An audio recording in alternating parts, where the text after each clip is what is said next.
নমস্কার। পশ্চিমবঙ্গ সমগ্র শিক্ষা মিশন, বিদ্যালয় শিক্ষা বিভাগ, পশ্চিমবঙ্গ সরকারের উদ্যোগে আয়োজিত বাংলার শিক্ষা ক্লাসরুম 2025-এ সবাইকে স্বাগত। আমি শ্রীলা বিশ্বাস, সহশিক্ষিকা, বেথুন কলেজিয়েট স্কুল।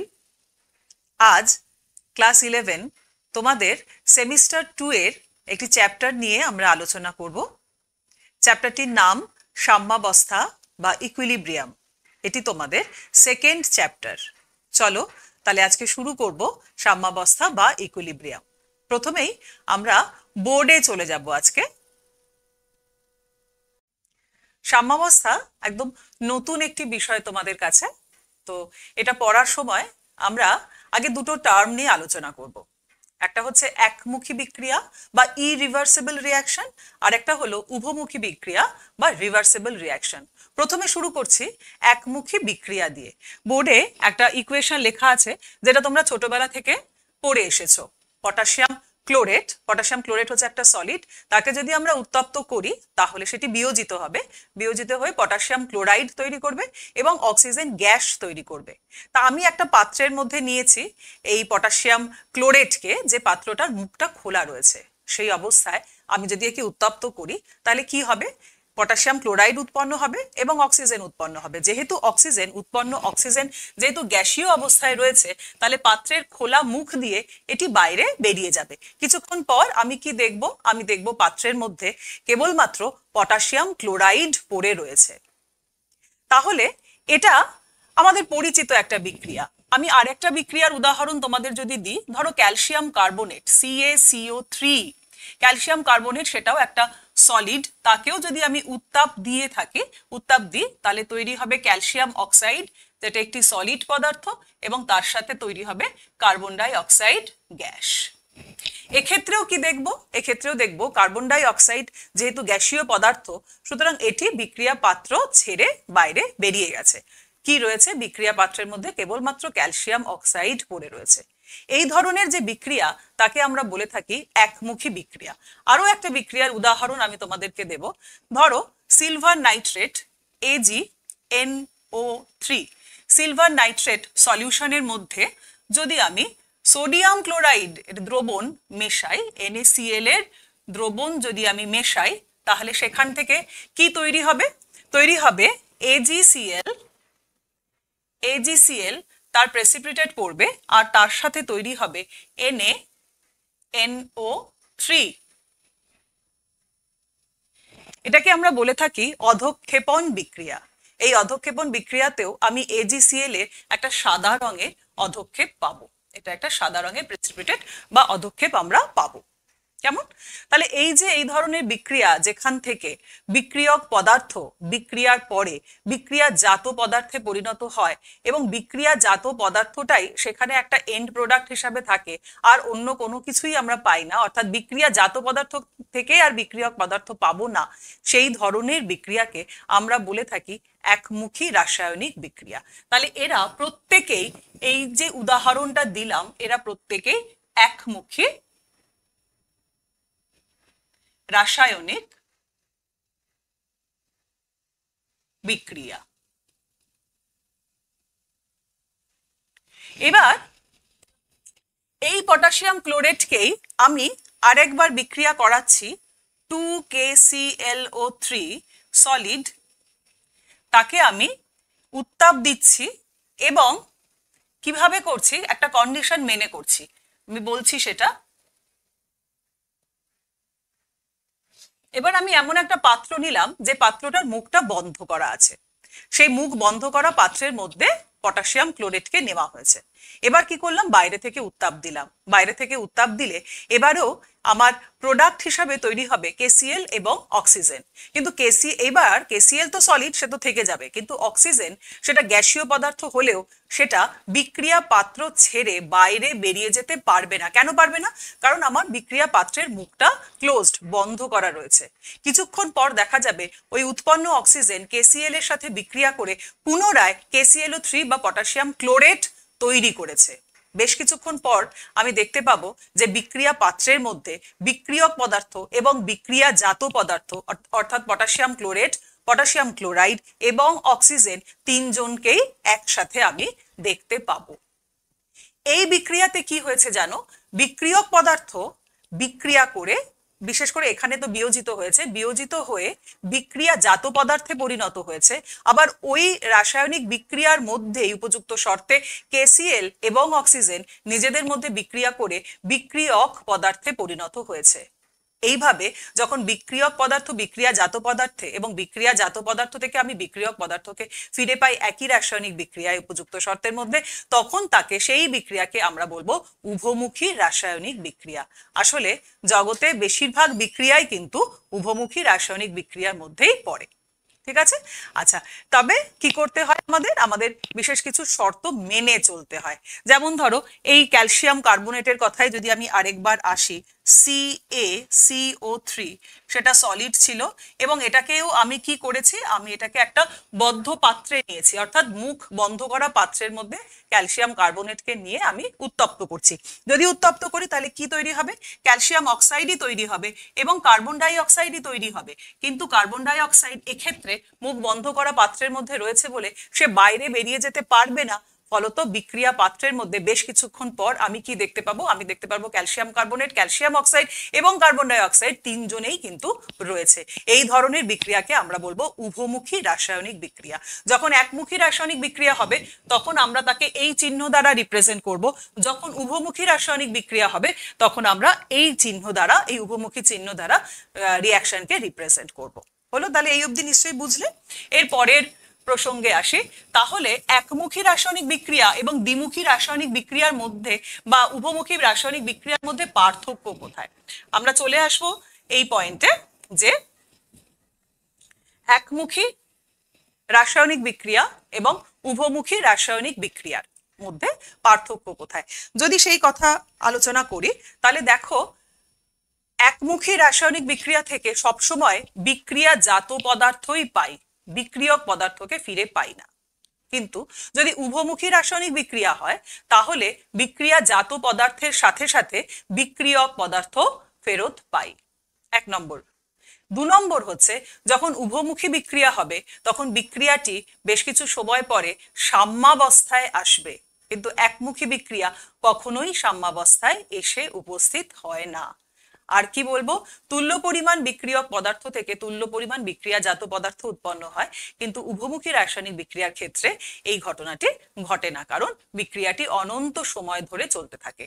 এবার আমি এখানে একটা টার্ম ব্যবহার করেছিলাম সাম্যাবস্থা, যেটা আমাদের আজকের টপিক। এই সাম্যাবস্থায় কি সেটা এবার আমি একটু ব্যাখ্যা করব। তোমরা উভমুখী বিক্রিয়া তাহলে কাকে বলে বুঝতে পারলে। এবার ধরে নাও আমি একটা বিক্রিয়া দেখাই যেখানে আমার বিক্রিয়ক পদার্থ হচ্ছে A এবং B। সে কি তৈরি করেছে, উভমুখী বিক্রিয়া দ্বারা সে C এবং D তৈরি করেছে। তাহলে A এবং B হলো বিক্রিয়ক পদার্থ, C এবং D হলো বিক্রিয়াজাত পদার্থ। ঠিক আছে? এবং এটি একটি উভমুখী বিক্রিয়া। এবার যখন বিক্রিয়াটি শুরু হচ্ছে, at the time t equal to 0 যখন, তখন বিক্রিয়া পাত্রের মধ্যে কেবলমাত্র A আছে আর B আছে, কারণ এরা আমার বিক্রিয়ক পদার্থ। বিক্রিয়া শুরু হয়নি, টাইম 0, তাহলে তখন C এবং D এর উপস্থিতি থাকবে না, C ও নেই আর D ও অনুপস্থিত। ঠিক আছে? তাহলে A এবং B এর গাঢ়ত্ব নিয়ে যদি কথা বলি, তাহলে A এবং B এর গাঢ়ত্ব সর্বাধিক আর C এবং D এর গাঢ়ত্ব 0। এই অবস্থায় আমি বিক্রিয়াটা শুরু করলাম।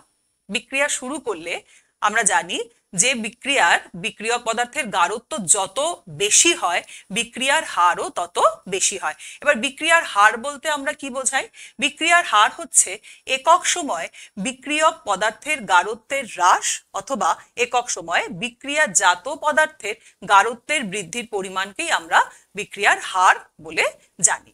এবার দেখো বিক্রিয়ক পদার্থের তাহলে গাঢ়ত্ব এখন সর্বোচ্চ। এই অবস্থাতে আমি কি করব, বিক্রিয়াটি যদি দেখতে থাকি, অবজার্ভ করতে থাকি, তাহলে দেখব ধীরে ধীরে বিক্রিয়াজাত পদার্থ উৎপন্ন হচ্ছে। ক্লোজড কন্টেনারে রয়েছে, মুখ বন্ধ করা পাত্রের মধ্যে রয়েছে, তাহলে বিক্রিয়াজাত পদার্থ ধীরে ধীরে যখন উৎপন্ন হচ্ছে, এবার বিক্রিয়াজাত পদার্থ নিজেদের মধ্যে বিক্রিয়া শুরু করবে এবং বিক্রিয়া শুরু করে বিক্রিয়ক পদার্থে পরিণত হতে শুরু করবে। প্রথম দিকে যেহেতু বিক্রিয়াজাত পদার্থের কনসেন্ট্রেশন বা গাঢ়ত্ব কম, ফলত এদের বিক্রিয়া করার যে রেট বা হার সেটাও কম।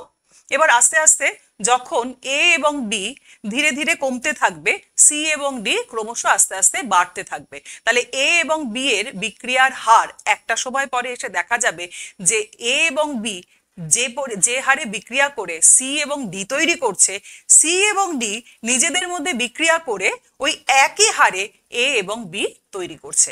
তাহলে সম্মুখ বিক্রিয়া এবং বিপরীত বিক্রিয়ার হার কি হলো? এখন সমান হলো। বাইরে থেকে যখন আমরা দেখব তখন আমরা দেখব আমাদের মনে হবে যে কোনো বিক্রিয়াই ভেতরে ঘটছে না, সমস্ত পদার্থগুলোই একই রকম ভাবে রয়েছে, অর্থাৎ এদের কোনো বর্ণের পরিবর্তন হচ্ছে না, এদের কোনো গাঢ়ত্বের পরিবর্তন হচ্ছে না। তাহলে অ্যাপারেন্টলি কি হবে? আমাদের দেখে এটাই মনে হবে যে তাহলে কি বিক্রিয়াটা হচ্ছে নাকি বিক্রিয়াটা বন্ধ হয়ে গেছে? ভেতরে আসলে কি হচ্ছে? আসলে যেটা হয়েছে সেটা হলো বিক্রিয়াটির সাম্যাবস্থায় এসে উপস্থিত, যেখানে যে রেটে বিক্রিয়ক পদার্থ বিক্রিয়াজাত পদার্থে পরিণত হচ্ছে, ঠিক একই রেটে বিক্রিয়াজাত পদার্থ বিক্রিয়ক পদার্থে পরিণত হচ্ছে। ফলত বাইরে থেকে দেখলে আমাদের মনে হচ্ছে বিক্রিয়াটি বোধহয় স্তব্ধ হয়ে গেছে। এবার এখানে আমি দুটো শব্দ ব্যবহার করেছি, সম্মুখ বিক্রিয়া এবং পশ্চাৎ বিক্রিয়া। সম্মুখ বিক্রিয়া হচ্ছে এ এবং বি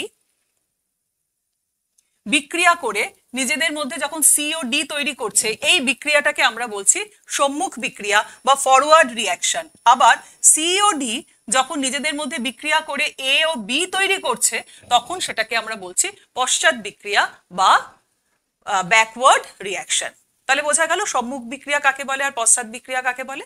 তো সাম্যাবস্থায় যেটা দেখা যায়, যেটা আমাদের মনে রাখতে হবে, সাম্যাবস্থায় আসলে সম্মুখ বিক্রিয়া এবং পশ্চাৎ বিক্রিয়ার যে হার সেটা সমান হয়ে যায়। এবার এই ঘটনাটাকে আমরা একটা গ্রাফের মাধ্যমে বুঝবো। চলো দেখো, এখানে রিয়াকশন রেট আমি ওয়াই অ্যাক্সিসে প্লট করেছি আর সময়কে প্লট করেছি এক্স অ্যাক্সিসে। এবার একদম টি যখন 0, এই পয়েন্টে এসে টি হচ্ছে 0। তাহলে টি যদি এখানে 0 হয়, তাহলে এই মুহূর্তে কেবলমাত্র বিক্রিয়ক পদার্থরাই পাত্রের মধ্যে উপস্থিত এবং তাদের গাঢ়ত্ব সর্বোচ্চ। আর কে আছে? বিক্রিয়া পাত্রের মধ্যে কি সি আর ডি রয়েছে? না, বিক্রিয়া পাত্রের মধ্যে সেই সময় সি এবং ডি উৎপন্ন হয়নি, বিক্রিয়া শুরু হয়নি, তাই সি এবং ডি আমরা এখানে পাবো না। এবার ধীরে ধীরে বিক্রিয়া শুরু হয়েছে, টাইম ধীরে ধীরে বাড়ছে। যখন বাড়বে, রিয়াকশনের রেট, বিক্রিয়া করার যে প্রবণতা, ধীরে ধীরে এ বি এর কমে আসবে এবং সি ডি তৈরি হচ্ছে অল্প অল্প করে আস্তে আস্তে। তারা যখন তৈরি হচ্ছে তখন তাদের রিয়াকশন করার রেট আস্তে আস্তে বাড়ছে। তারপর দেখা যাবে এই যে এখানে এসে এটা যে সমান্তরাল হয়ে গেছে সময়ের সাথে সাথে। কেন বলতো? কারণ এই পয়েন্টে এসে আসলে বিক্রিয়াটি কি হয়েছে? ইকুইলিব্রিয়াম বা সাম্যাবস্থায় এসে পৌঁছেছে। যেহেতু সাম্যাবস্থায় এসে পৌঁছেছে, সেই জন্য বাইরে থেকে দেখতে গেলে আমরা ওই যে বাইরে থেকে দেখছিলাম যে রিয়াকশনটা কি আদেও হচ্ছে নাকি রিয়াকশন বন্ধ হয়ে গেছে। আসলে তখন রিয়াকশনটি সাম্যাবস্থায় এসেছে এবং এদের গাঢ়ত্বে বা রিয়াকশন রেটের কোনো পরিবর্তন ঘটবে না। তাহলে রিয়াকশন রেটের সাথে যদি সময়ের আমরা গ্রাফ টানি, তাহলে এই ধরনের গ্রাফ আমরা দেখতে পাবো। আবার যদি কনসেন্ট্রেশনের সাথে টাইমের গ্রাফ আমরা আঁকি, তাহলে এদিকে আমরা দেব টাইম আর এ পাশে থাকবে কনসেন্ট্রেশন। কার কার কনসেন্ট্রেশন থাকবে? অবশ্যই এ আর বি এর কনসেন্ট্রেশন থাকবে, আর নিচে কে থাকবে? সি আর ডি, কারণ সি আর ডি হচ্ছে আমার প্রোডাক্ট। সি এবং ডি ইনিশিয়ালি যখন time T is equal two 0, তখন সি আর ডি কেও তৈরি হওয়া শুরুই হয়নি। এবার কি হবে? এবার দেখা যাবে সময়ের সাথে সাথে এ এবং বি তাদের কনসেন্ট্রেশন কমছে, সি এবং ডি তাদের কনসেন্ট্রেশন বাড়ছে এবং যখন ইকুইলিব্রিয়াম এসে উপস্থিত হবে তখন তাদের কনসেন্ট্রেশন, এটা কিন্তু ইকুইলিব্রিয়াম পয়েন্ট, ঠিক আছে, এটাও হচ্ছে ইকুইলিব্রিয়াম পয়েন্ট। এই ইকুইলিব্রিয়াম পয়েন্টে এসে যখন বিক্রিয়া এসে দাঁড়াবে, তখন কি দেখব? তখন বিক্রিয়ার যে বিক্রিয়ক এবং বিক্রিয়াজাত পদার্থ তাদের যে গাঢ়ত্ব সেটা আর পরিবর্তন হচ্ছে না, সেটা অপরিবর্তিত রয়েছে। ঠিক আছে, তাহলে এইভাবে আমরা গ্রাফিক্যালি এটাকে প্রতিষ্ঠা করতে পারি। এরপর নেক্সট যে টপিকে আমরা কথা বলবো সেটা হচ্ছে রাসায়নিক সাম্যাবস্থা তার বৈশিষ্ট্য। তাহলে সাম্যাবস্থা আমরা বুঝতে পেরেছি, এই সাম্যাবস্থার বৈশিষ্ট্য নিয়ে আমরা এবারে আলোচনা করব। এই যে পয়েন্টটা, এই পয়েন্ট থেকে তোমাদের প্রশ্নও আসে, আবার বৈশিষ্ট্য অনেক সময় লিখতে বলা হয়। দেখো, প্রথম পয়েন্ট হচ্ছে স্থায়িত্ব। স্থায়িত্ব নিয়ে কথা বলবো। সাম্যাবস্থায় আছে এমন কোনো রাসায়নিক বিক্রিয়ার যদি সাম্যাবস্থায় থাকাকালীন যে শর্তগুলো নিয়ে সে রয়েছে সেই শর্তগুলোর পরিবর্তন না করা হয়, তাহলে সময়ের সাথে সাথে সাম্যাবস্থার কোনো পরিবর্তন হয় না। সময়ের সাথে সাথে সাম্যাবস্থার কোনো পরিবর্তন হয় না। কখন হয় না এই ঘটনাটি? কখন যে কোনো একটা বিক্রিয়া যখন সাম্যাবস্থায় রয়েছে তখন ওর সাম্যাবস্থা, তার যে প্রেসার, তার যে টেম্পারেচার, তার যে গাঢ়ত্ব, তার কোনো ফ্যাক্টরকে যদি আমি চেঞ্জ না করি, বাইরে থেকে যদি আমি ফোর্সফুলি সেটাকে চেঞ্জ করার চেষ্টা না করে থাকি, তাহলে সময়ের সাথে সাথে রাসায়নিক সাম্যাবস্থা এভাবে চলতেই থাকবে। এটা হলো প্রথম পয়েন্ট। দ্বিতীয় হচ্ছে সাম্যাবস্থার গতিশীলতা। এটিকে গতিশীল সাম্যাবস্থা বলা হয়। ইকুইলিব্রিয়ামকে আমরা গতিশীল, মানে গতিশীল এই শব্দটা দিয়ে আমরা ব্যাখ্যা করি। কেন গতিশীল? কেন?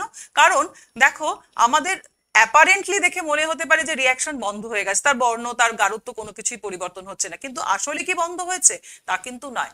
রাসায়নিক সাম্যাবস্থা কিন্তু চলছে, এবং চলছে বলেই এটা পরিবর্তন হচ্ছে না। যদি এটা থেমে যেত তাহলে আমি হয় রিয়াকশনের মধ্যে প্রোডাক্ট বেশি পেতাম বা রিয়াক্ট্যান্ট পেতাম, কোনো একটা কিছু হতো। সেরকম কোনো কিছুই এই ঘটনায় ঘটে না। সেই কারণে আমরা বলতে পারি যে রাসায়নিক সাম্যাবস্থা আসলে একটি গতিশীল সাম্যাবস্থা। রাসায়নিক সাম্যাবস্থার বিক্রিয়ার অসম্পূর্ণতাকে বোঝায়। এই বিক্রিয়াটি কখনো সম্পূর্ণ হয় না। এই যে KClO3 বা ক্যালসিয়াম কার্বনেট সলিড, সেটি যে বিয়োজিত হয়ে ক্যালসিয়াম অক্সাইড এবং কার্বন ডাই অক্সাইডে পরিণত হলো, এই বিক্রিয়াটি চলতেই থাকবে যতক্ষণ না পর্যন্ত আমি কোনো শর্তকে পরিবর্তন করব। তাহলে আমরা এটা বলতে পারি যে এই বিক্রিয়াটি আসলে অসম্পূর্ণ। যতদিন ধরে আমি চালাতে চাইবো, এটা দীর্ঘ সময় ধরে এই বিক্রিয়াটি চলতে পারে। আর রাসায়নিক সাম্যাবস্থা অনুঘটক দ্বারা প্রভাবিত হয় না। এবার নতুন একটা শব্দ, অনুঘটক। অনুঘটক কাকে বলে? অনুঘটক আমরা জানি, অনুঘটক হচ্ছে একটি রাসায়নিক পদার্থ যা ওই রাসায়নিক বিক্রিয়ায় বাইরে থেকে আমরা অ্যাড করি, কিন্তু ওই পদার্থটি রাসায়নিক বিক্রিয়ায় নিজে পার্টিসিপেট করে না, শুধুমাত্র রাসায়নিক বিক্রিয়ার বেগকে প্রভাবিত করে। হয় বেগকে বাড়িয়ে দেয়, যেটাকে আমরা অনুঘটক বা পজিটিভ অনুঘটক বা পজিটিভ ক্যাটালিস্ট বলে থাকি, অথবা রিয়াকশনের রেটটাকে কমিয়ে দেয়, যেটাকে আমরা নেগেটিভ ক্যাটালিস্ট বলে থাকি। এবার সাম্যাবস্থার উপরে অনুঘটক কিন্তু কোনো রকম প্রভাব ফেলে না। কিভাবে ফেলে না, কিভাবে আমরা বুঝবো? দেখো, একটা রিয়াকশন হচ্ছে, তার একটা নিজস্ব ছন্দ, নিজস্ব গতিতে সে বিক্রিয়াটি হচ্ছে। এবার অনুঘটক যে মুহূর্তে আমি অ্যাড করলাম, আসলে অনুঘটক কি করবে? রাসায়নিক বিক্রিয়ার বেগটাকে বাড়িয়ে দেবে। তার মানে সম্মুখ বিক্রিয়া A+B C আর D তৈরি করছে, তাহলে সম্মুখ বিক্রিয়া এখানে A+B থেকে C+D, তাহলে সম্মুখ বিক্রিয়ার বেগটা বাড়িয়ে দিল। কে বাড়িয়ে দিল? অনুঘটক বাড়িয়ে দিল। এবার যদি সম্মুখ বিক্রিয়াটির বেগ বেড়ে যায়, তাহলে কি হবে? তাড়াতাড়ি প্রোডাক্ট তৈরি হবে এবং প্রোডাক্টের কনসেন্ট্রেশন তাড়াতাড়ি বাড়তে থাকবে। তারপর কি হবে? তারপরে ওই যে প্রোডাক্ট তৈরি হয়েছিল সেটি বিয়োজিত বা বিক্রিয়া করে তাড়াতাড়ি করে কি তৈরি করবে? বিক্রিয়ক পদার্থ তৈরি করবে। মানে পুরো যে ঘটনাটা, এই যে বিক্রিয়ক পদার্থ থেকে বিক্রিয়াজাত পদার্থ বা বিক্রিয়াজাত পদার্থ থেকে বিক্রিয়ক পদার্থের এই যে ট্রান্সফরমেশনটা, এটা খুব তাড়াতাড়ি হবে, সময়টা কমিয়ে দেবে। কিন্তু এই সময়টা যে কমলো, কেন কমলো? অনুঘটকের উপস্থিতির জন্য। রাসায়নিক সাম্যাবস্থাকে প্রভাবিত করে না আলাদা করে, শুধুমাত্র রাসায়নিক সাম্যাবস্থার সময়টাকে এগিয়ে আনে। এটাই হচ্ছে অনুঘটকের কাজ। তাহলে এতক্ষণ আমরা কি পড়লাম? রাসায়নিক সাম্যাবস্থার কি কি বৈশিষ্ট্য রয়েছে সেই নিয়ে আমরা আলোচনা করলাম। এবার আমরা যেটা নিয়ে কথা বলবো সেটা খুব ইম্পর্টেন্ট একটা সূত্র আমরা পড়তে চলেছি, যে সূত্রটার নাম ভর ক্রিয়া সূত্র।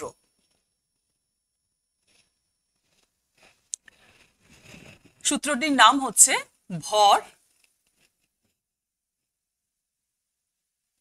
ক্রিয়া সূত্র। এই ভর ক্রিয়া সূত্র বলে যে স্থির উষ্ণতায় কোনো নির্দিষ্ট মুহূর্তে রাসায়নিক বিক্রিয়ার হার ওই মুহূর্তে বিক্রিয়ায় উপস্থিত বিক্রিয়ক পদার্থের গাঢ়ত্বের উপরে বা সক্রিয় ভরের সাথে সমানুপাতিক। আরেকবার বলি, একটা বিক্রিয়া হচ্ছে, আমি ধরে নিচ্ছি এ, সেটা বিয়োজিত হয়ে তৈরি করছে একটা প্রোডাক্ট। ভরক্রিয়া সূত্র কি বললো? ভরক্রিয়া সূত্র বলছে নির্দিষ্ট উষ্ণতায় নির্দিষ্ট একটি বিক্রিয়ার ক্ষেত্রে যদি বিক্রিয়াটির আমরা হার মাপতে যাই, তাহলে দেখব যে বিক্রিয়াটির হার বিক্রিয়ক পদার্থের সক্রিয় ভরের সমানুপাতিক। এবার এই সক্রিয় ভর মানে কি? সক্রিয় ভর হচ্ছে মোলার গাঢ়ত্ব বা মোলারিটিকে বোঝায়। তাহলে ভরক্রিয়া সূত্র অনুসারে এই যে বিক্রিয়াটি এ থেকে পি তৈরি হচ্ছে, এই বিক্রিয়াটির হারকে যদি আমি আর দিয়ে রিপ্রেজেন্ট করি, তাহলে আর রিভার্সিবল টু কনসেন্ট্রেশন অফ এ, অর্থাৎ মোলার গাঢ়ত্বের সাথে সমানুপাতিক। কেমন? এবার যদি একাধিক বিক্রিয়ক পদার্থ থাকে, অর্থাৎ এর সাথে আমি ধরে নিলাম বিও আছে, তাহলে ভরক্রিয়া সূত্র বলছে যে নির্দিষ্ট বা স্থির উষ্ণতায় কোনো নির্দিষ্ট মুহূর্তে রাসায়নিক বিক্রিয়ার হার ওই মুহূর্তে সিস্টেমে উপস্থিত বিক্রিয়ক পদার্থগুলির সক্রিয় ভরের গুণফলের সমানুপাতিক। তাহলে সক্রিয় ভর এর জন্য হচ্ছে কনসেন্ট্রেশন অফ এ, আর বি এর জন্য হলো কনসেন্ট্রেশন অফ বি। তাহলে আর সমানুপাতিক concentration of A into concentration of B. এই যে টার্মটা, যেটা এই থার্ড ব্র্যাকেটের মধ্যে আমি এ যে লিখেছি, এটা বোঝায় এ উপাদানের মোলার গাঢ়ত্বকে। আবার এই যে বি লিখেছি থার্ড ব্র্যাকেটের মধ্যে, এই থার্ড ব্র্যাকেটের মধ্যে বি লেখার মানে হচ্ছে যে বি হচ্ছে এখানে একটি উপাদান, তার মোলার গাঢ়ত্বকে আমরা এই থার্ড ব্র্যাকেটের মধ্যে লিখে প্রকাশ করি। ঠিক আছে? তাহলে ভরক্রিয়া অনুসারে এই বিক্রিয়াটির হার হবে আর সমানুপাতিক concentration of A into concentration of B. এবারে সমানুপাতিক চিহ্নকে যদি আমরা তুলতে যাই, আমরা জানি তাহলে আমাদের একটি সমানুপাতিক ধ্রুবক লাগে। সেই সমানুপাতিক ধ্রুবকটা হচ্ছে কে। এই কে কে বলা হয় হার ধ্রুবক, বিক্রিয়ার হার ধ্রুবক। আর কে বলা হয় বিক্রিয়ার হার।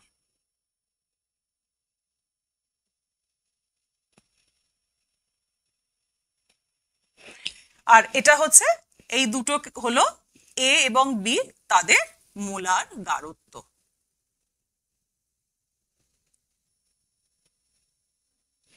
তাহলে সক্রিয় ভর দ্বারা আমরা কি বুঝি? সক্রিয় ভর বলতে আমরা কি বুঝলাম?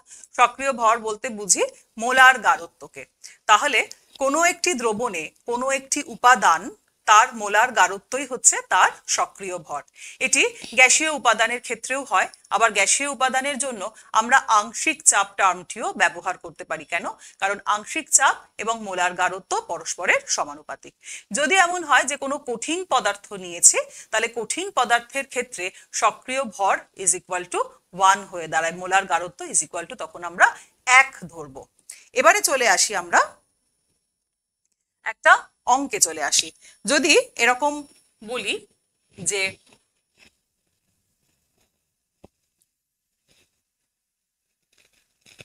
250 ml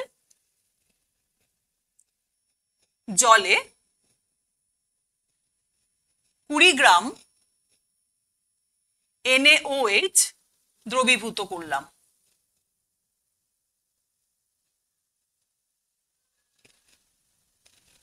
ঠিক আছে? 250 ml জলে 20 গ্রাম NaOH দ্রবীভূত করলাম, তাহলে দ্রবণটির সক্রিয় ভর কত? আমরা জানি NaOH এর সক্রিয় ভর জানতে চাইছে কার? NaOH এর।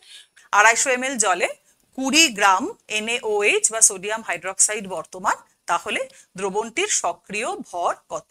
এটা হচ্ছে আমার প্রশ্ন। তাহলে দেখো যে সক্রিয় ভর ইজ ইকুয়াল টু দ্রাবের মোলার গাঢ়ত্বকে বোঝায়। আচ্ছা, এখানে দ্রাব হচ্ছে সোডিয়াম হাইড্রক্সাইড। তাহলে সোডিয়াম হাইড্রক্সাইড 20 গ্রাম নিয়েছি, ওর আণবিক ভর হচ্ছে 40। তাহলে তার মোলার গাঢ়ত্ব কত হবে? 1000 ml সলিউশনে কতটা রয়েছে? যেখানে 250 ml সলিউশনে রয়েছিল হলো 20 গ্রাম, তাই তো? দ্যাট ইজ ইকুয়াল টু কি দাঁড়ায়? 20 দুগুণে 40, 500 ইজ ইকুয়াল টু 2। 2 সক্রিয় ভর বা মোলার গাঢ়ত্ব, তার মানে এর একক কি হবে? মোল পার লিটার। তাহলে 2 মোল পার লিটার। বোঝা গেছে? এগুলো খুবই সোজা অঙ্ক। এইভাবে আমরা মোলার গাঢ়ত্বকে বা সক্রিয় ভরকে ক্যালকুলেশন করতে পারবো। ঠিক আছে, এবার ভরক্রিয়া সূত্রকে আমরা গাণিতিক প্রকাশ করব। ভরক্রিয়া সূত্রের গাণিতিক প্রকাশ কি করে করতে হয় সেগুলো দেখব। প্রথম একটা ইকুয়েশন আমি দেখি, 2a প্লাস বি তৈরি করছে সি বা বিক্রিয়াজাত পদার্থ।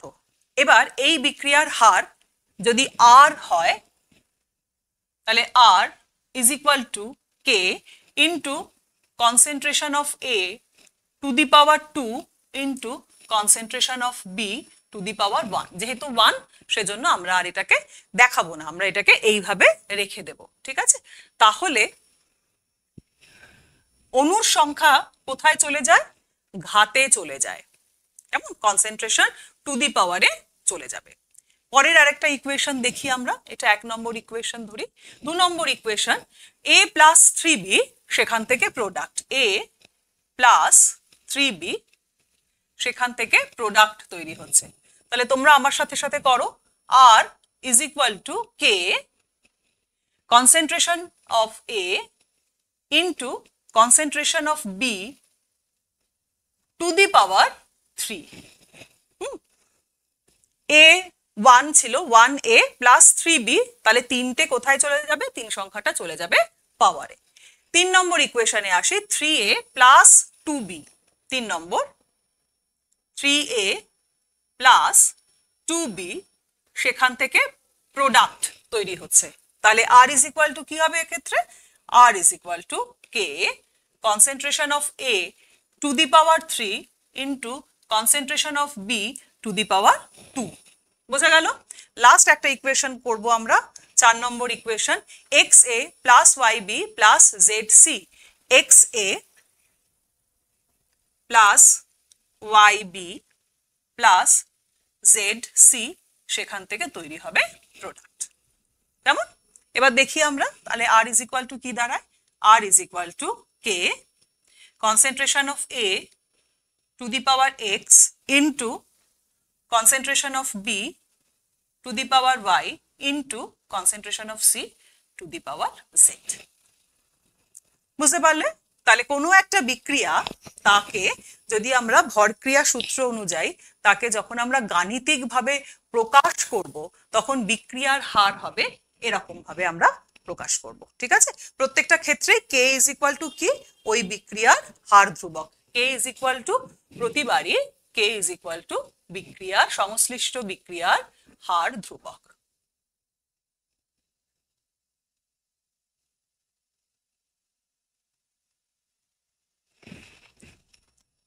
ঠিক আছে, এবার আমরা আসবো উভমুখী কোনো বিক্রিয়া যদি হয়। এটা তো একমুখী বিক্রিয়া ছিল, এবার আমরা আসবো যদি কোনো উভমুখী বিক্রিয়া হয়, তাহলে তার হার ধ্রুবক আমরা ভরক্রিয়া সূত্র অনুসারে কিভাবে বার করব। চল দেখি।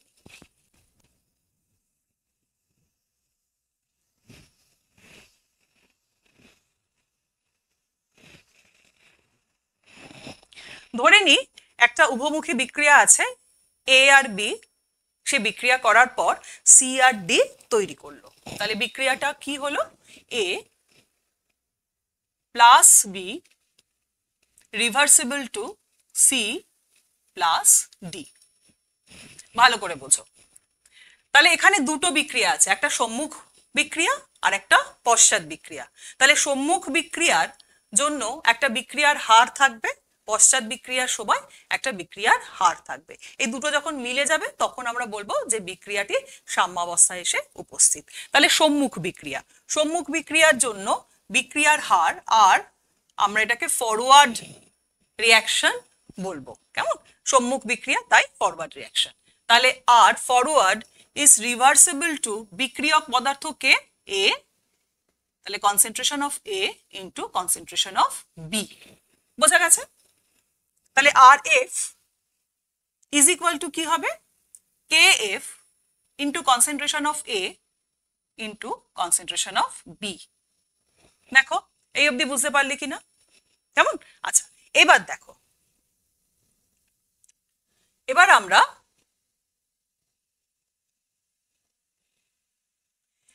ব্যাকওয়ার্ড রিয়াকশনে আসবো। আর ব্যাকওয়ার্ড মানে পশ্চাৎবর্তী বিক্রিয়া। পশ্চাৎবর্তী বিক্রিয়ায় কি হয়েছে? সি এবং ডি নিজেদের মধ্যে বিক্রিয়া করে এ এবং বি তৈরি করেছে। তাহলে R B reversible to concentration of C into concentration of D, এটা হবে। তাহলে R B is equal to কি হবে? K B into concentration of C into concentration of D. তাহলে দুটো বিক্রিয়া, একটাই বিক্রিয়া, কিন্তু আসলে যেহেতু এটা উভমুখী বিক্রিয়া তাই সম্মুখ বিক্রিয়া এবং পশ্চাৎ বিক্রিয়ার যে দুটো হার সেটা আলাদা আলাদা ভাবে এভাবে আমরা রিপ্রেজেন্ট করব। এবার আমরা আসছি ইকুইলিব্রিয়াম। অ্যাট ইকুইলিব্রিয়াম, ইকুইলিব্রিয়াম যখন হবে তখন আমরা কি জানি? সম্মুখ বিক্রিয়ার যে হার অর্থাৎ R F is equal to R B হবে। দুটো হার, দুটো বিক্রিয়ার হার যখন মিলে যাবে তখন আমরা জানি সাম্যাবস্থা এসে উপস্থিত। তাহলে এবার কি করব? R F is equal to R B. সুতরাং আমরা এভাবে লিখতে পারি K F concentration of A into concentration of B is equal to K B concentration of C into concentration of D, or kf by kb is equal to concentration of C into concentration of D divided by concentration of A into concentration of B. এবার দেখো তো এরা কারা? kf by kb। kf by kb কিন্তু একটা ধ্রুবক, তাই তো? এটা দুটো সম্মুখ বিক্রিয়া এবং পশ্চাৎ বিক্রিয়ার হার ধ্রুবক, মানে সে নিজেও একটা ধ্রুবক। দ্যাট ইজ ইকুয়াল টু আমরা লিখবো k। তাহলে k is equal to concentration of C into concentration of D divided by concentration of A into concentration of B। অর্থাৎ আমি কি করলাম? আমি যেটা করলাম k ইজ ইকুয়াল টু বিক্রিয়াজাত পদার্থ যারা রয়েছে তাদের মোলার গাঢ়ত্ব ডিভাইডেড বাই বিক্রিয়ক পদার্থ যারা রয়েছে তাদের মোলার গাঢ়ত্বের অনুপাতই হচ্ছে হার ধ্রুবক। এটাকে আমরা এই যে কে কে আমরা কি নামে ডাকবো? কে আমরা ডাকবো সাম্য ধ্রুবক।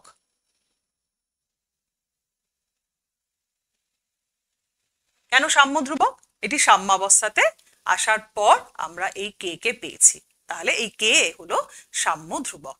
এবার নেক্সট আমরা যাব যে এই সাম্য ধ্রুবক ক প্রকার এবং কি কি। আচ্ছা দেখো, এই ইকুয়েশনটার জন্য এই বোর্ডে যে ইকুয়েশনটা রয়েছে সেই ইকুয়েশনটাকে ধরেই আমরা পরবর্তী এক্সাম্পল গুলো এগোবো। কেমন? প্রথম বিক্রিয়াটা রয়েছে a plus B reversible to C plus D. সাম্য ধ্রুবকে যখন আসবো, সাম্য ধ্রুবক আসলে তিন প্রকার। কি কি? একটা হলো কেসি, একটা হচ্ছে কেপি, আর একটা হচ্ছে কে এক্স। তিনটে আলাদা আলাদা ধ্রুবক। এই তিনটে আলাদা আলাদার মানে কি সেটা আমি একটু প্রথমে বলি। এর মানে হচ্ছে, প্রথম হচ্ছে কেসি, কোনো একটি রাসায়নিক বিক্রিয়ায় যে রাসায়নিক পদার্থগুলো অংশগ্রহণ করে অর্থাৎ বিক্রিয়ক পদার্থ এবং বিক্রিয়াজাত পদার্থের যে সক্রিয় ভর তাদেরকে যখন আমরা তাদের মোলার গাঢ়ত্ব অনুযায়ী মোলার গাঢ়ত্বে রেখে যে সাম্য ধ্রুবক পাই তাকেই আমরা বলে থাকছি কেসি। দেখো কেসি হচ্ছে concentration of C into concentration of D divided by concentration of A into concentration of B, অর্থাৎ বিক্রিয়াজাত পদার্থের মোলার গাঢ়ত্ব ডিভাইডেড বাই বিক্রিয়ক পদার্থের মোলার গাঢ়ত্বের গুণফল। ঠিক আছে? এবার যখন আমি কে পিতে আসবো, পি হচ্ছে পার্শিয়াল প্রেসার দিয়ে যখন আমি কোনো সাম্য ধ্রুবককে রিপ্রেজেন্ট করব। সেটা কেমন? কোন একটা রাসায়নিক বিক্রিয়া হচ্ছে, রাসায়নিক বিক্রিয়াটি হতে হতে সে তার সাম্যে এসে উপস্থিত। সাম্যাবস্থাতে যে বিক্রিয়ক পদার্থগুলি রয়েছে তাদেরকে যদি আমরা, তাদের সক্রিয় ভরকে যদি আমরা আংশিক চাপ দিয়ে রিপ্রেজেন্ট করি তখন যে সাম্য ধ্রুবককে পাই সেটি হলো কে পি। তাহলে KP is equal to, KP কে রিপ্রেজেন্ট করবো এভাবে, partial pressure of C into partial pressure of D divided by partial pressure of A into partial pressure of B. Partial pressure কাকে বলে আমরা জানি নিশ্চয়ই। পার্শিয়াল প্রেসার বা অংশচাপ কাকে বলা হয়, যে নির্দিষ্ট উষ্ণতায় আমরা একটা গ্যাস মিশ্রণ নেব, নির্দিষ্ট আয়তনের পাত্রের মধ্যে একটা গ্যাস মিশ্রণ নেব। এবার এই গ্যাস মিশ্রণ কেমন হবে? গ্যাস মিশ্রণ এমন হবে যারা নিজেদের মধ্যে কোনো রকম ভাবেই বিক্রিয়া করবে না। এরকম গ্যাস মিশ্রণের মধ্যে কোনো একটি উপাদান, ধরে নিই দুটি গ্যাস আছে পি এ আর দুটি গ্যাস আছে, আমি ধরে নিচ্ছি গ্যাস মিশ্রণের মধ্যে দুটি গ্যাস রয়েছে, একটা এ গ্যাস আর একটি বি গ্যাস। তাহলে এ গ্যাসটি এককভাবে ওই পাত্রের উপরে যে চাপ প্রয়োগ করবে সেটাকেই বলবো তার পার্শিয়াল প্রেসার, আর বি গ্যাসটি গ্যাস পাত্রের মধ্যে যে চাপ এককভাবে প্রয়োগ করবে সেটাকে আমরা বলবো বি এর পার্শিয়াল প্রেসার বা বি গ্যাসের অংশচাপ। তাহলে এ গ্যাসের অংশচাপ যদি পি এ হয় আর বি গ্যাসের অংশচাপ যদি পি বি হয়, তাহলে ওই পাত্রটিতে মোট গ্যাসের চাপ হচ্ছে P is equal to P A plus P B. ঠিক আছে? আচ্ছা, এবারে আমরা আসবো কে এক্স। এক্স হচ্ছে মোল ভগ্নাংশ দিয়ে যখন আমরা সাম্য ধ্রুবককে রিপ্রেজেন্ট করব। কোন রাসায়নিক বিক্রিয়ায় সাম্যাবস্থায় যে বিক্রিয়ক পদার্থ এবং বিক্রিয়াজাত পদার্থ থাকে তাদের সক্রিয় ভরকে যখন আমরা মোল ভগ্নাংশ দিয়ে রিপ্রেজেন্ট করি, তখন আমরা যে ধ্রুবক বা যে সাম্য ধ্রুবক পাবো তাকে আমরা কে এক্স বলে থাকি। সেটাকে কিভাবে আমরা রিপ্রেজেন্ট করব? এই এক্সাম্পলটার জন্য X C into X B D into X A into X B. তাহলে K X is equal to X C into X D divided by X A into X B, যেখানে এক্স এ এক্স বি এগুলো কি represent করে? এগুলো represent করে সাম্যাবস্থায় A B C D এর mole ভগ্নাংশকে। তাহলে আমরা সাম্য ধ্রুবককে তিনটে ভাবে রিপ্রেজেন্ট করতে পারি, কে সি, কে পি এবং কে এক্স। এবারে আমরা একটা নতুন টার্ম শিখব, যেটা হলো সমসত্ব রাসায়নিক বিক্রিয়া এবং অসমসত্ব রাসায়নিক বিক্রিয়া। একটা বিক্রিয়া লিখে তাহলে তোমাদের কাছে ব্যাপারটা পরিষ্কার হবে। দেখো, সমসত্ব রাসায়নিক বিক্রিয়া হচ্ছে সেই রাসায়নিক বিক্রিয়া যেখানে বিক্রিয়ক পদার্থ এবং বিক্রিয়াজাত পদার্থ একই দশাতে থাকে। একই দশা বলতে কি বুঝি? একই দশা মানে হয় সবাই কঠিন অবস্থায় রয়েছে, নাহলে সবাই তরল অবস্থায় রয়েছে, অথবা সবাই গ্যাসীয় অবস্থায় রয়েছে। ফর এক্সাম্পল, যখন নাইট্রোজেন গ্যাস হাইড্রোজেন গ্যাসের সাথে বিক্রিয়া করে তখন কি তৈরি করে? তখন তৈরি করে দু অণু NH3 এবং সেটাও গ্যাসীয় পদার্থ। অর্থাৎ এখানে বিক্রিয়ক পদার্থ হাইড্রোজেন এবং নাইট্রোজেন তারা গ্যাসীয়, এবং একই সাথে যে বিক্রিয়াজাত পদার্থ তৈরি হচ্ছে সেও গ্যাসীয় পদার্থ। সুতরাং এটিকে আমরা কি বলবো? আমরা বলবো। তাহলে অসমসত্ব রাসায়নিক বিক্রিয়া বলতে আমরা কাকে বুঝবো? যেখানে বিক্রিয়ক পদার্থ বিক্রিয়াজাত পদার্থ সবাই একই ফেজে নেই, একই দশায় থাকবে না। যেমন ক্যালসিয়াম কার্বনেট CaCO3, সেটিকে যখন আমরা উত্তপ্ত করছি তখন তৈরি হচ্ছে CaO plus CO2। CaCO3 solid, CaO solid, carbon dioxide gas. তাহলে এখানে বিক্রিয়ক পদার্থ এবং বিক্রিয়াজাত পদার্থ একই রকম দশায় নেই, ফলত এদেরকে আমরা বলবো অসমসত্ব রাসায়নিক বিক্রিয়া। অসমসত্ব রাসায়নিক বিক্রিয়া। বোঝা গেল? এবার আমরা আলোচনা করব সমসত্ব রাসায়নিক বিক্রিয়ার ক্ষেত্রে কেপি এবং কেসির মান কিভাবে বার করতে হয়। চলো শুরু করি। রাসায়নিক বিক্রিয়াগুলো এখানে লেখা আছে এবং প্রত্যেকটাই হচ্ছে সমসত্ব রাসায়নিক বিক্রিয়া। প্রথমটাতে আসি, প্রত্যেকটাতেই আমরা কেপি এবং কেসি নির্ণয় করব, কেমন? আচ্ছা, প্রথমটায় আসি আমরা। 2CO গ্যাসিয়াস, অক্সিজেন সেটাও গ্যাসীয় অবস্থায় রয়েছে, বিক্রিয়া করে তৈরি করেছে কার্বন ডাইঅক্সাইড, সেটাও গ্যাসীয় অবস্থায় রয়েছে। তাহলে এক্ষেত্রে কেসি ইজ ইকুয়াল টু কি হবে? কেসি হচ্ছে concentration of CO2 square divided by CO to the power 2 into O2, এবং প্রত্যেকেই গ্যাসীয় অবস্থায় রয়েছে কেসির মান হবে concentration of CO2 to the power 2 divided by concentration of CO to the power 2 into concentration of O2 তাহলে Kp কি হবে Kp is equal to P CO2 to the power 2 into P CO to the power 2 into P O2 এইভাবে আমরা এদের সাম্য ধ্রুবককে বের করব পরেরটা দেখো PCl5 সেখান থেকে তৈরি হয়েছে PCl3 এবং Cl2 তাহলে এক্ষেত্রে Kc is equal to কত হবে Kc is equal to concentration of PCl3 into concentration of Cl2 divided by concentration of PCl5 Kp কি হবে Kp is equal to Cl2 into PCl3 divided by P of PCl5 ঠিক আছে এইভাবে করব তোমরা এগুলো বাড়িতে চেষ্টা করবে আমি একদম লাস্ট স্টেপটা একটু দেখাবো তোমাদেরকে HBr reversible to half of H2 plus half of Br2 এখানেও এরা প্রত্যেকেই গ্যাসীয় অবস্থায় রয়েছে G G and G ঠিক আছে আচ্ছা তাহলে এখানে Kc is equal to কি হবে Kc is equal to concentration of H2 to the power half into concentration of Br2 to the power half into divided by concentration of HBr ঠিক আছে আর Kp কি হবে তাহলে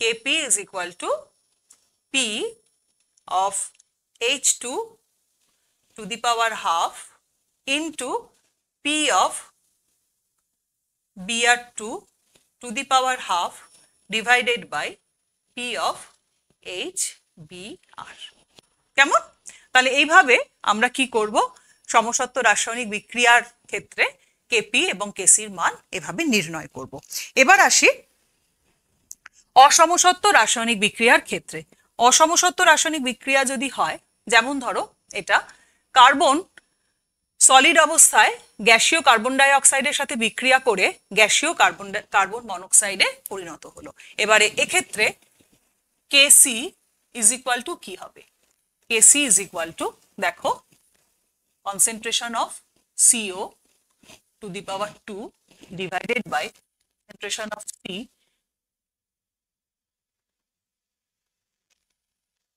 concentration of C into concentration of CO2 এবার এটা is equal two খেয়াল করো carbon এখানে সলিড স্টেটে রয়েছে যদি কোনো পদার্থ সে কঠিন অবস্থায় থাকে তাহলে তার সক্রিয় ভর বা তার মোলার গারত্বকে আমরা 1 ধরি তাহলে Kc ইজ ইকুয়াল টু কত দাঁড়াচ্ছে Kc ইজ ইকুয়াল টু দাঁড়াচ্ছে CO concentration of CO to the power 2 divided by concentration of CO2 যেহেতু concentration of C is equal to 1 বোঝা গেছে তাহলে Kp এখানে কি হতো Kp is equal to P of CO to the power 2 divided by P of CO2 to the power 1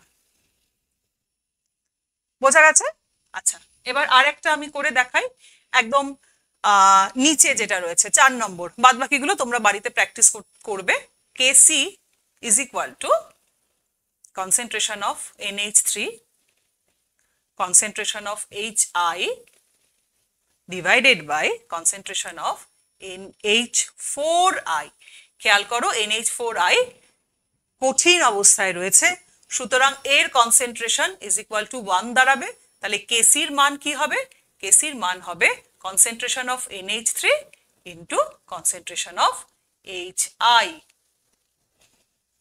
বুঝতে পারলে তাহলে সমসত্ব রাসায়নিক বিক্রিয়া বা অসমসত্ব রাসায়নিক বিক্রিয়াই হোক না কেন তার Kp এবং Kc কিভাবে বার করতে হবে এই বিক্রিয়ারও যদি আমি Kp বার করতাম তাহলে P of NH3 into P of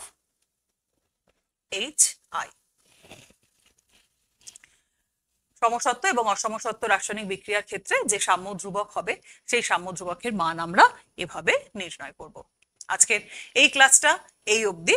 পরবর্তী ক্লাসে তোমাদের সাথে দেখা হবে। আমরা এর পরবর্তী পর্যায়ে আমাদের ক্লাসকে নিয়ে যাব, যেখানে আমরা বিভিন্ন সাম্য ধ্রুবকের মধ্যে কি সম্পর্ক রয়েছে, লাস অ্যাটেলিয়ার প্রিন্সিপাল ইত্যাদি। আজকের ক্লাস এই অবধি। নমস্কার।